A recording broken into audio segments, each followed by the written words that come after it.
बिहार के मुख्यमंत्री नीतीश कुमार यदि अगला लोकसभा चुनाव यूपी के फूलपुर से लड़ते हैं तो बीजेपी की क्या रणनीति होगी। मेरे साथ बिहार के पूर्व उप मुख्यमंत्री और वरिष्ठ नेता सुशील कुमार मोदी हैं। क्या रणनीति होगी सर बीजेपी की अगर यूपी पहुंचते हैं नीतीश कुमार, और ये जो खबर सामने आई है कि फूलपुर से वो किस्मत आजमा सकते हैं, इस पर क्या प्रतिक्रिया है? नहीं, अच्छा, हम तो चाहेंगे कि वो आएँ लड़ने के लिए और उनकी जमानत जब्त हो जाएगी। वो यूपी में कहीं से भी लड़ें, वो जमानत जब्त हो जाएगी इनकी, वो जमानत बचा नहीं पाएंगे।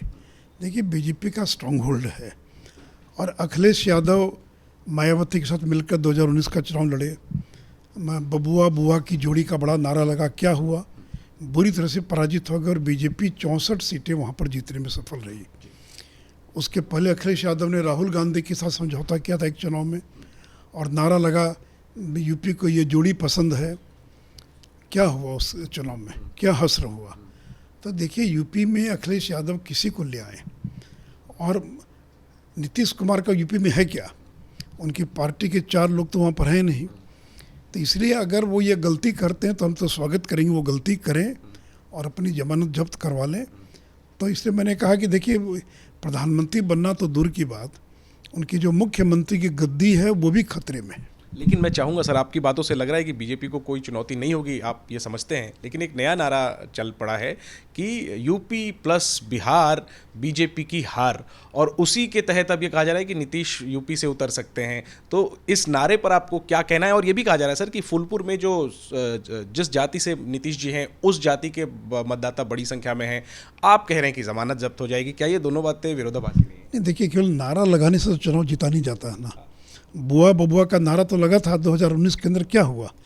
और मायावती से ज़्यादा ताकतवर तो नीतीश कुमार नहीं है, जिनकी पार्टी का 4 कार्यकर्ता भी नहीं है उत्तर प्रदेश के अंदर। तो इसलिए मैं तो स्वागत कर रहा हूँ कि आएँ, लड़े चुनाव और आजमा लें अपने भाग्य को और जमानत जब्त हो जाएगी। मैं आज चुनौती दे रहा हूँ कि छोड़िए फूलपुर, यूपी में जहाँ से भी लड़ना चाहें वो चुनाव, तो वो अपनी जमानत बचा नहीं पाएंगे। देखिए, नरेंद्र मोदी की हवा पूरे देश के अंदर है और लोग ये गलती नहीं करने वाले हैं।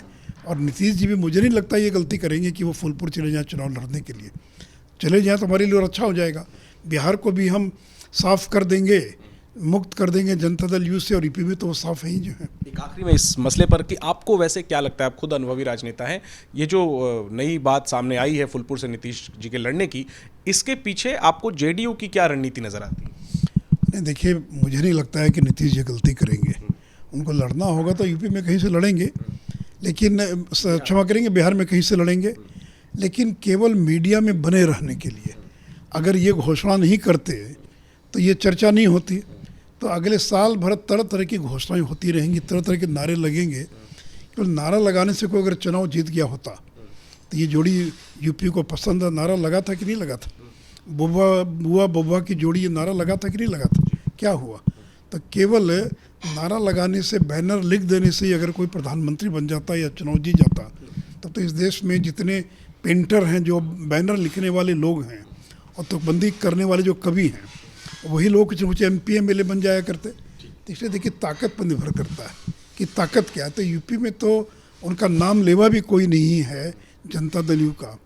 इसलिए अगर आना चाहे तो आए, हम तो कह रहे हैं कि आएँ और जमानत गंवा के चले जाएं। ठीक है, तो बहुत दिलचस्प है प्रतिक्रिया सुशील कुमार मोदी जी की। कह रहे हैं कि ये जो बात सामने आई है ये सुर्खियों में रहने का हथकंडा मात्र है। नीतीश कुमार का कोई जनाधार नहीं है यूपी में, और अगर वो आते हैं तो उनका स्वागत है।